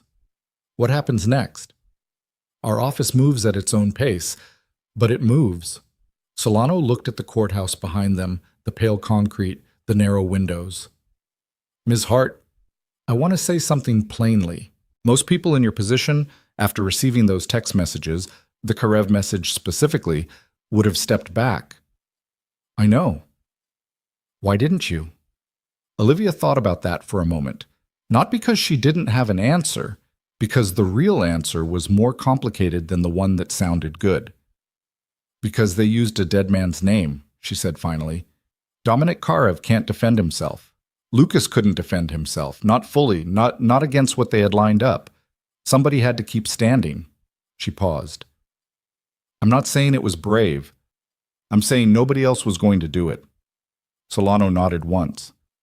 Thank you for your cooperation, she said, and walked back toward her car. Lucas appeared at Olivia's side. His mother and brother were heading toward the parking garage. He looked the way people look when something terrible has just finished. Not healed, but done. Like the difference between a wound that's still open and one that's started closing. I want to say something, he said. You don't have to. I know I don't. He looked at her directly. You drove 6 hours. You sat in that room while a judge talked to you like you were less than nothing. You got threatening texts in the middle of the night, and you kept going. He paused. I don't know how to... You don't have to thank me, she said. You've already thanked me. 10 years ago, on a mountain, you didn't ask me to leave you. That mattered to me. He looked at her. We're even, she said. He nodded slowly. Not convinced, probably, but he accepted it because he understood that some things weren't negotiations. What do you do now? He asked. Go back to work. What about you? My VA counselor has me in a new program, group stuff. He made a face that communicated ambivalence without entirely dismissing the thing. She thinks I'd be good at it eventually, the group side. You probably would be. Maybe. He looked down the courthouse steps at the city below them. I keep thinking about the other people, the ones Ashwell did this to before, Madison Trell. Whoever else is talking to Solano, that's for Solano's office now. You don't have to carry that. No, but I keep thinking, if the footage hadn't been there, if Pritchett hadn't called you, if you hadn't been in that courtroom. He paused. It almost went the other way. I know, she said. That's why it matters that it didn't. A car idled at the curb. His brother, waiting. Lucas zipped his jacket against the cold and looked at her one more time. Olivia. Yeah. I'm going to be okay, he said, like he was deciding it, not reporting it. I know, she said. He went down the steps. She watched the car pull away. She stayed on the courthouse steps for a few minutes longer. Drummond came off her phone and walked over with the expression of someone who had run hard and could see the finish line, but wasn't stopping yet. Fitch just filed for emergency withdrawal from all Ashwell-related cases, she said. His law partner released a statement saying the firm had not been fully informed of Fitch's conduct and was cooperating with the investigation. How fast did the partner distance himself? The ink on the AG's announcement was not yet dry. Drummond paused. That's how it goes. When the tide turns, nobody wants to be the last one standing on the beach. She looked at Olivia carefully. You okay? I'm fine. You've said that word a lot in the last 2 weeks. I mean it more today than I did before. She paused. I need to get back to Ashford. I have a shift tomorrow at 6. Of course you do. Drummond extended her hand. It's been something, working with you. They shook. Drummond went to her own car. Olivia stood alone on the courthouse steps for one more minute, her hands in her jacket pockets, the November air cold on her face, and looked at the city that had spent 2 weeks deciding whether the truth was going to be allowed out into it. Then she walked to her car. She was 40 minutes outside Dunmore, Ashford ahead of her, when her phone rang through the car speakers. Drummond's number. I know, I just left, Olivia started. It's not about the hearing. Drummond's voice had changed. The professional control was still there, but something underneath it was tighter. Renata Solano called me 5 minutes ago. They executed a search warrant on Roland Fitch's office this afternoon. Already? They'd been preparing it for a week. They were waiting for the hearing to conclude. A pause. They found files, Olivia. Not just on Lucas's case. On 6 other cases over 4 years. Documented contact between Fitch and the precinct commander. Documented payments. And another pause, longer than the others. There are communications between Fitch and a member of Judge Crow's administrative staff, going back to 2021. The highway stretched ahead, mountain light, pale and cold. Crow, Olivia said slowly, his staff. Not necessarily him directly, but his staff. which means the recusal and the judicial inquiry are now part of a much larger picture. Drummond stopped. Solano says they're looking at whether case assignments in Ashford County were being managed, whether specific judges were being paired with specific cases, whether Crow's courtroom wasn't accidental. The car felt very quiet. Lucas's case was never random, Olivia said. No, Drummond said. It looks like it wasn't. The highway held its line ahead of her. Mountain light, pale and cold, the kind that gives you visibility without warmth, and Olivia drove through it with both hands on the wheel and the phone still connected through the speakers. How deep does it go? She asked. Solano doesn't know yet. She said the volume of material in Fitch's office was, her word was significant. They're going to need time to process it. Drummond paused. What she does know is that at least 3 of the 6 documented cases involve defendants who had no financial resources to fight extended proceedings. People who took plea deals they probably shouldn't have taken because the alternative was a process they couldn't afford to survive. Olivia thought about that, not abstractly, concretely, the specific shape of what that meant. People who sat across from someone like Fitch and someone like Crow and decided that what was true mattered less than what was survivable. People who made that calculation and then lived inside it afterward. Lucas almost did that, she said. His first attorney advised him to consider a plea. Before Drummond, before me, a beat. He refused. His mother told him to refuse. She said he didn't start it, and he wasn't going to say he did. She was right. She was. But most people aren't in a position where being right is enough to keep fighting.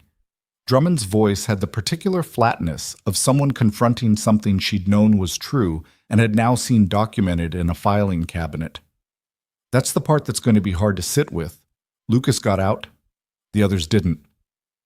Olivia didn't say anything for a moment. The road climbed through a pass, the snow permanent in the shadows between rock faces, the sky above it very blue and very far away. Is there anything I need to do? She asked. Not tonight. Solano's office will be in touch if they need additional testimony.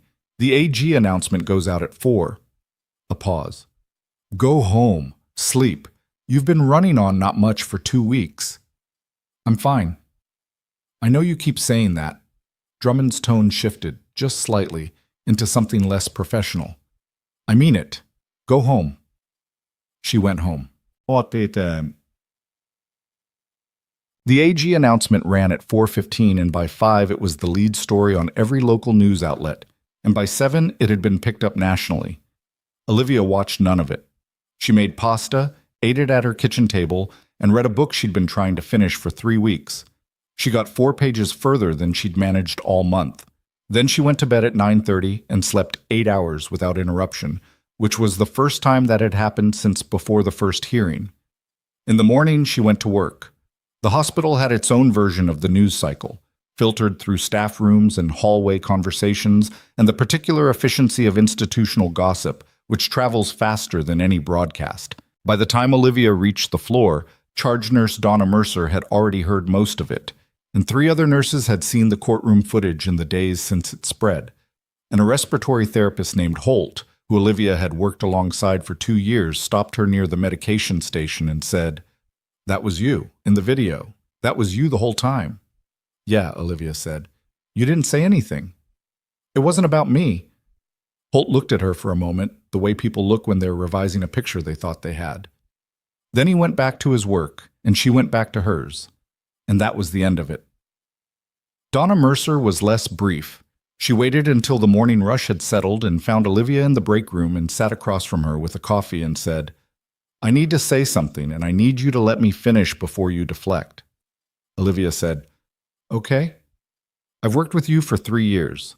I've seen you pull double shifts without complaining, cover cases nobody else wanted to touch, sit with patients who had nobody else in the room with them at the end." She paused. "I didn't know the rest of it. The military, the medal, none of it. And I want to say that it doesn't change how I see you doing this job because I already thought you were exceptional at it." Another pause. "But it does explain some things, about how steady you are when things go sideways." Olivia looked at her coffee cup. I'm not always steady. I know. I've seen you have bad days, but you show up anyway. Donna paused. I just wanted to say that. You can deflect now if you want. Olivia looked up. She found unexpectedly that she didn't want to deflect. Thank you, she said. Just that, without the usual cushioning around it. Donna nodded once, satisfied, and went back to the floor.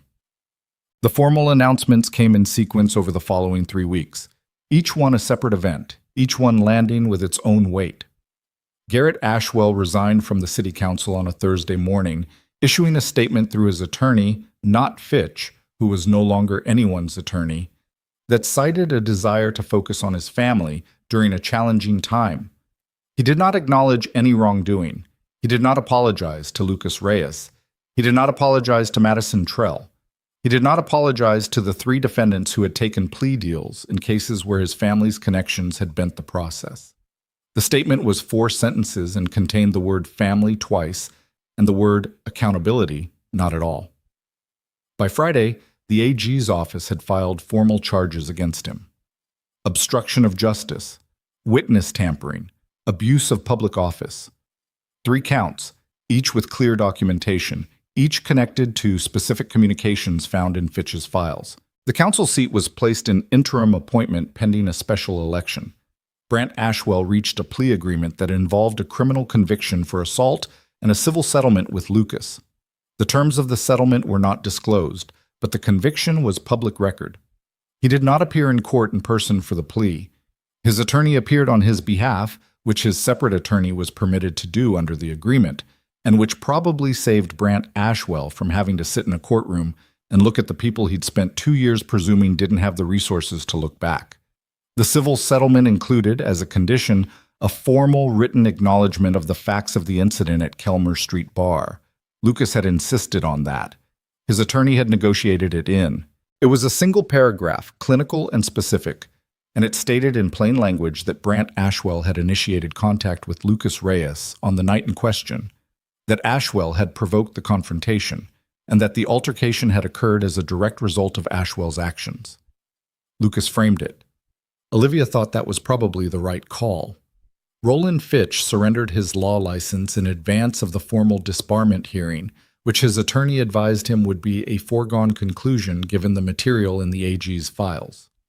The disbarment was processed anyway, for the record, and the record was what mattered.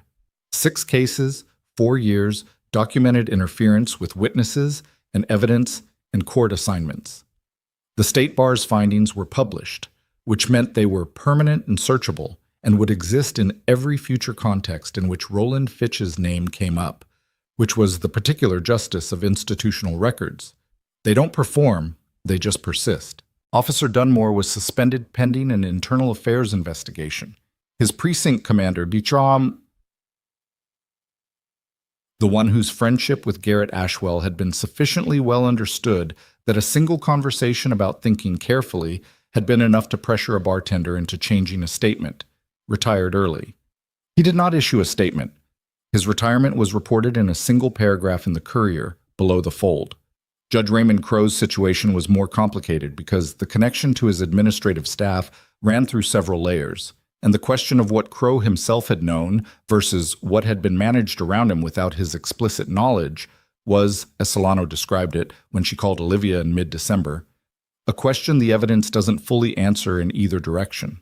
What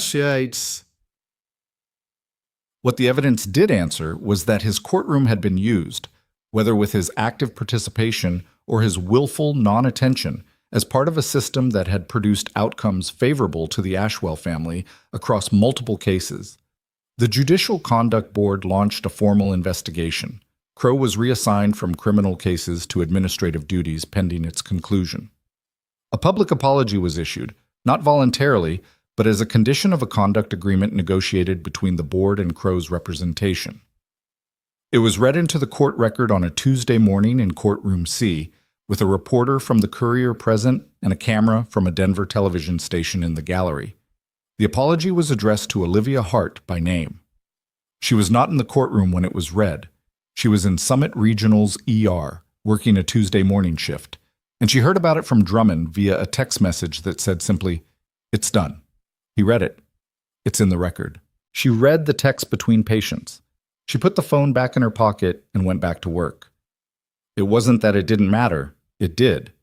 There is something particular about having your name said aloud in a formal setting by someone who previously used it to diminish you, said now with the specific weight of required accountability.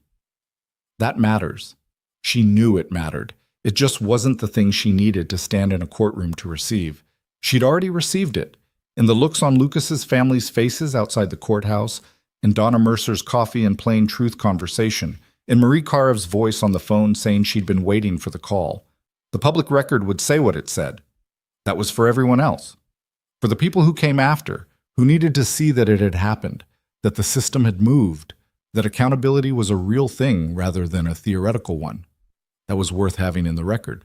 She just didn't need to watch it. December moved through Ashford the way it always did. Decorations going up on Kelmer Street and the surrounding blocks. The particular combination of cheerful and harried that the holiday season produced in emergency departments everywhere. The days getting shorter and colder, and the parking lot ice forming overnight in sheets that were genuinely dangerous and genuinely ignored by about a third of the people who crossed them. Olivia worked. She picked up an extra shift on the 23rd because a colleague had a family emergency and someone needed to cover, and then she worked a quiet Christmas Eve that turned into a less quiet Christmas morning around 2 a.m., when a 4-car accident on the mountain highway brought in 6 patients in under an hour, 2 of them critical. She worked through it the way she worked through everything, and at 7 a.m. she handed off to the incoming shift and drove home in the early winter light with the particular hollowed-out clarity that comes after a night like that. Not empty, not full, just present. She sat in her parked car in front of her apartment building for a few minutes. The street was quiet. Someone had hung lights in a window across the way and left them on all night, and they blinked steadily in the gray December morning. She thought about the 2 critical patients. One of them would probably be okay. The other one she wasn't sure about yet. That uncertainty sat in her the way it always sat. Not consuming, but present. The small, ongoing weight of a job where the outcomes weren't always yours to determine no matter what you did or how well you did it. That was the part nobody who hadn't done it understood. Not the technical skill, not the pressure, not even the hours. It was the specific weight of doing everything right and still not knowing, of making the best call with the information available and living with the result regardless of what the result turned out to be. She understood Dominic Karev's death in that register. She always had. The investigation had confirmed what she'd known, that she'd made the right call, that no call available to her in those 90 seconds could have changed the outcome for him given the conditions. She knew that. She had always known that. The same way you know things that are true, but that knowing doesn't fully metabolize. She still thought about him. She probably always would. That wasn't guilt anymore. It was just grief, which is different and which doesn't go away, and which maybe shouldn't. She got out of the car and went inside and slept until noon. Lucas called in January. He'd started the group program at the VA. 8 people, a facilitator, a conference room with a coffee machine that was either broken or performing at its absolute ceiling, depending on the day. He described it with the particular combination of genuine skepticism and cautious investment that she recognized as the version of him that was actually trying. The facilitator asked us what we wanted out of it, he said. First session. I said I wanted to stop feeling like a problem someone needed to manage. Good answer, Olivia said. She said that was a common starting point. He paused. She meant it as a positive thing, I think. It is. There's a guy in the group, Army, different unit, different deployment.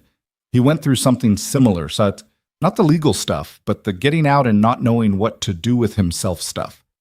He said something in the 3rd session that I keep thinking about. A pause. He said the military gives you a framework and then takes it back, and nobody tells you that the framework was most of your personality. Olivia was quiet for a moment. That's accurate. Yeah. He paused again.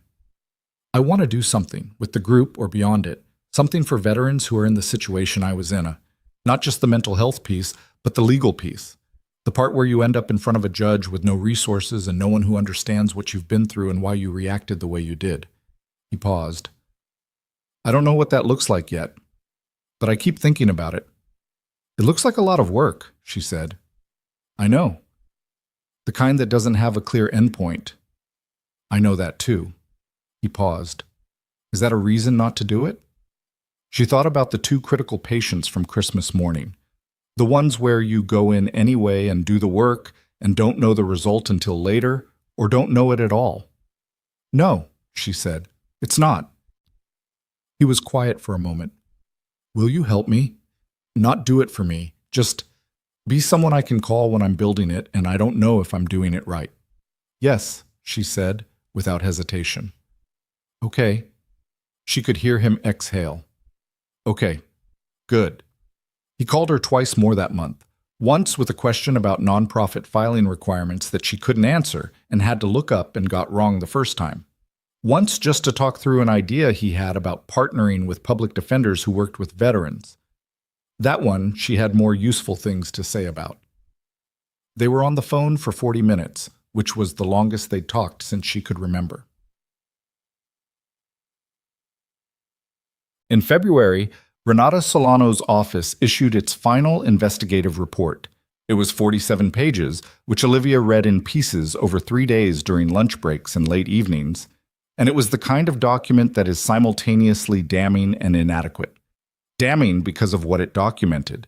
Inadequate because documentation is not the same as remedy, and a report does not untake the plea deals that should never have been offered, or unspend the time 3 defendants had spent inside because they'd been too poor and too tired to fight. Garrett Ashwell was formally indicted. 3 counts, as announced. The trial date was set for the following autumn. His attorney had already filed a motion challenging the admissibility of the Fitch documents, which was the kind of move that buys time without changing the underlying math. Brant Ashwell's criminal conviction stood. He was on probation, performing community service, and had, according to the Courier's reporting, relocated temporarily to stay with relatives in another state. Whether that was genuine contrition or weather-vane behavior, turning away from the wind, Olivia couldn't say and didn't spend much energy trying to determine. Fitch had relocated. His disbarment record traveled with him. Dunmore's internal affairs investigation concluded in late March. He was terminated. His union filed a grievance. The arbitration was pending. These things took time, and the time was annoying, but the termination was real, and the record was real, and the union's grievance was the kind of procedural last resort that sometimes worked and sometimes didn't, and that Olivia could not personally control and so chose not to spend her bandwidth on. What she could control was what was directly in front of her. That had always been the operating principle, even when she'd been bad at it. What? On the first Tuesday in April, she drove back to Dunmore. Not for a hearing, not for a legal proceeding. Lucas had asked her to come. He was presenting the framework for the organization he was building, still unnamed, still rough-edged, still in the uncomfortable middle stage where an idea has become real enough to be criticized but not yet real enough to defend itself, to a small group of people who might be willing to help build it, a retired JAG attorney, a VA counselor, a social worker who specialized in veteran support. Drummond, who had come as a personal favor and had said she was not practicing charity, but that she might know someone in nonprofit law. It happened in a conference room at the VA office where Lucas's group program met. 8 chairs, a table, the coffee machine performing at an ambiguous level. Lucas stood at the front with notes on a legal pad that he mostly didn't look at. He talked for 22 minutes. He was nervous at first. Olivia could see it in the way he held the notepad slightly too tightly and the way his cadence was faster than usual. But he found his pace around minute 7 when the JAG attorney asked a specific question about the scope of services he was imagining, and Lucas answered it with the kind of specific, grounded detail that comes from having actually thought about something, rather than just having felt strongly about it. When he was done, the room was quiet for a moment. The VA counselor said, "What do you want to call it?" Lucas said, "I'm still working on that." The counselor said, "Work faster. You need a name before you file." That got a small laugh. The meeting continued. Afterward, in the parking lot, Olivia and Lucas stood beside her car. The April air was cold still, but the kind of cold that has started making concessions to spring, and there were birds somewhere in the bare trees around the building, making a level of noise that seemed optimistic given the temperature. "How'd I do?" he asked. "You already know how you did," she said. "I want to hear it anyway." "You did well." Drummond was taking notes during the fiscal sustainability part. That's not something she does when she's being polite. He exhaled. Okay. Then, the name. I've been going back and forth. I keep wanting to call it something that means something, but everything that means something sounds like a logo for a nonprofit that nobody takes seriously. Call it what it does, Olivia said. Not what it means. What does it actually do?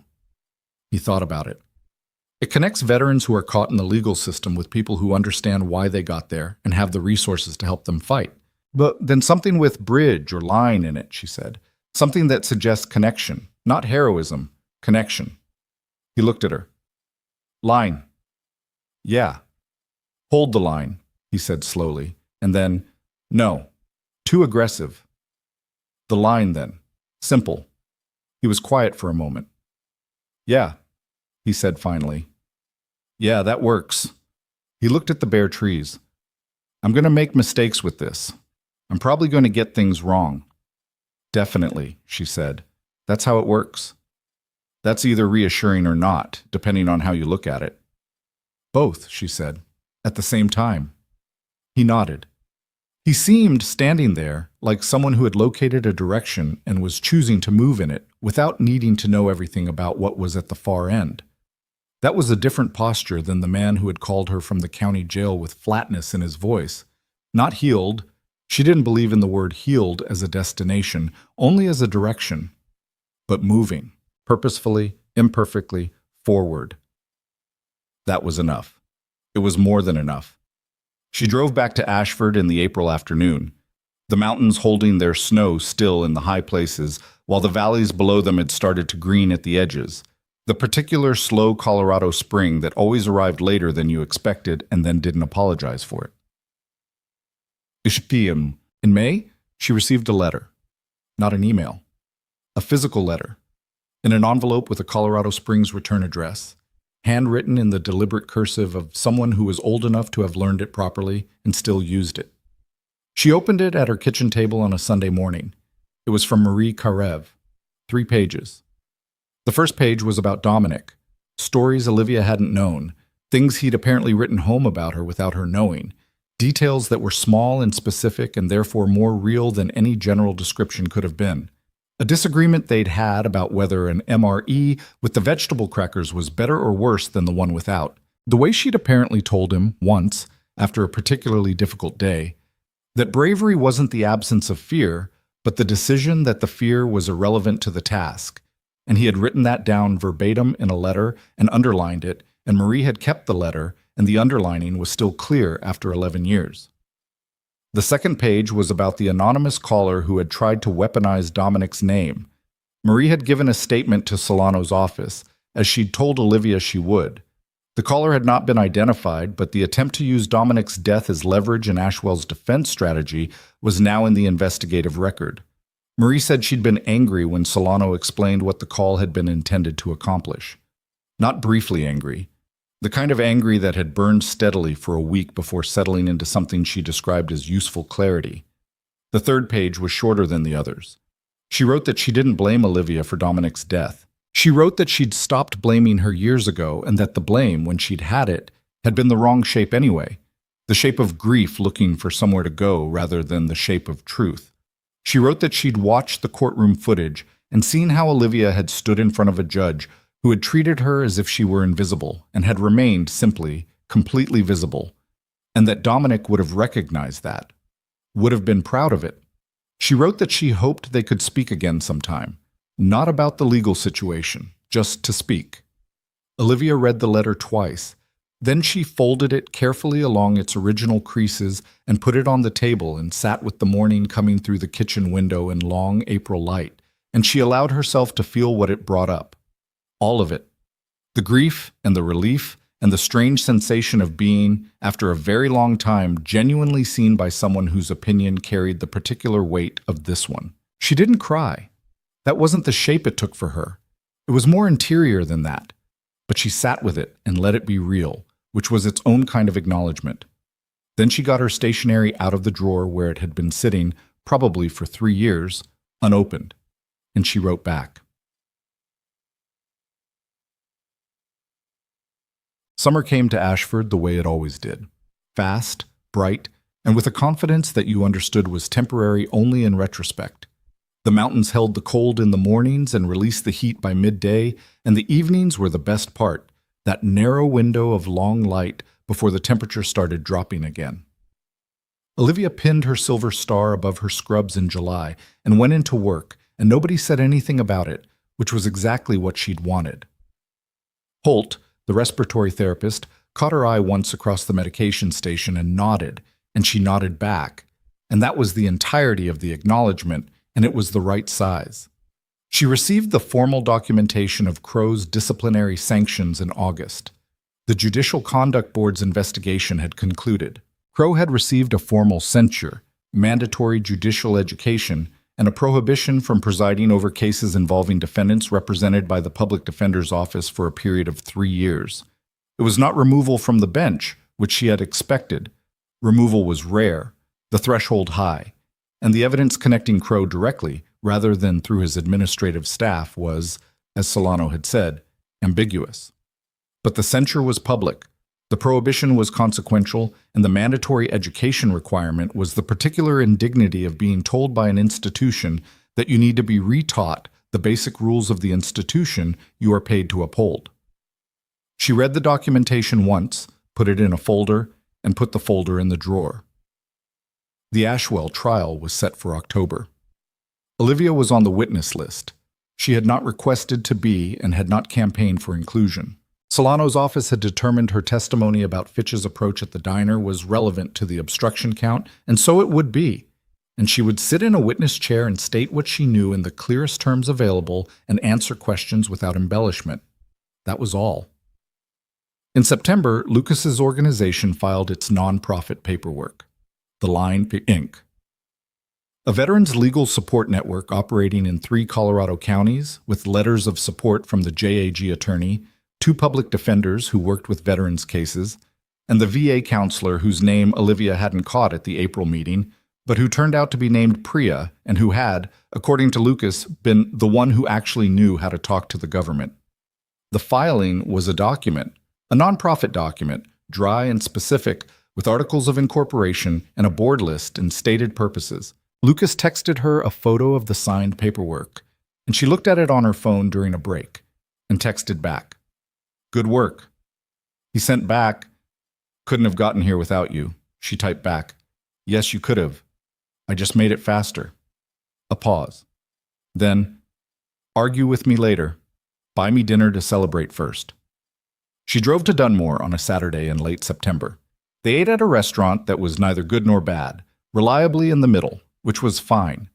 Lucas brought the VA counselor, Priya, who turned out to be direct and funny in a dry way that Olivia appreciated, and Drummond came for the first hour and then left, which was Drummond's style and fit the evening. They talked about the organization, about the first 2 cases they'd taken on, veterans in situations adjacent to Lucas's own, one in Denver, one in a rural county outside Pueblo, about what was working and what wasn't, and what Lucas had gotten wrong in month 1 that he was trying to fix in month 2, about the funding gap that was going to become a real problem by spring if they didn't identify a grant source or a donor. Olivia listened more than she spoke. She offered what she had when she had it. She did not try to manage the shape of what Lucas was building. It was his thing. She was a resource, not an architect. That distinction mattered to her. It mattered in the way that self-knowledge hard-earned tends to matter. Not easily, not once, but every time you're tempted to go back to the old pattern. On the drive home, alone in her car on the dark mountain highway, she thought about what the last 11 months had actually been.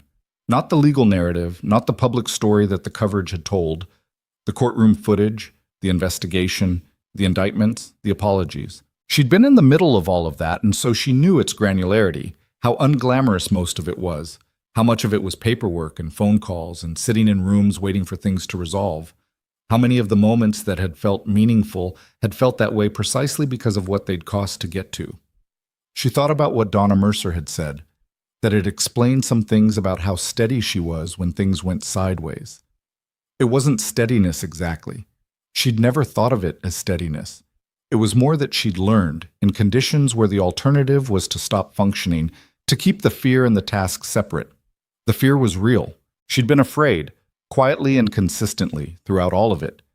afraid Drummond would run out of runway before the evidence was assembled, afraid the motion to compress the timeline would succeed, afraid the Karev message meant someone had found something she hadn't known was findable, afraid the whole structure of it would collapse under the weight of what Ashwell had built over 12 years with the specific tools that money and proximity to power make available.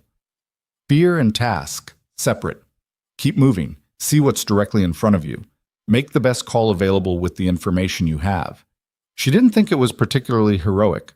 She thought it was a skill, like any other skill, learned in conditions that were hard, maintained through repetition, not permanent or guaranteed or transferable in its entirety. What she did think was this: the people who tried to use Dominic Karev's name as a weapon had made a fundamental error. They'd assumed that her willingness to stand in that courtroom, to keep standing, came from some untouchable confidence that could be destabilized if they found the right pressure point. They'd assumed that finding the grief would find the fault line. But grief wasn't a fault line. It was load-bearing. It was the thing that made the floor solid, rather than the thing that made it give way. 11 years of carrying it had built something in her that the text message had reached for and found, instead to be structural. That wasn't something she'd planned. She wasn't sure it was something you could plan. But she'd stopped being surprised by it, somewhere in the middle of the second week, which was its own kind of growth.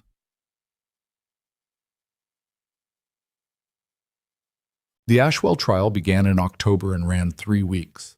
Olivia testified on the 4th day. She was on the stand for 90 minutes. She answered every question directly, without editorializing, without looking at Ashwell's table, without performing anything. She stated what she'd seen and heard and done. She was excused. Outside the courthouse afterward, she stood in the October air and checked her phone and called Summit Regional to confirm she was still good for the Thursday shift, and they said yes, and she said thank you, and she drove home. She did not attend the verdict. She heard about it from Drummond, who called at 11:15 on a Thursday morning while Olivia was eating lunch in the hospital break room. Guilty, Drummond said. All 3 counts. Olivia looked at her sandwich. Sentencing? January. The prosecution is recommending 18 to 24 months plus restitution.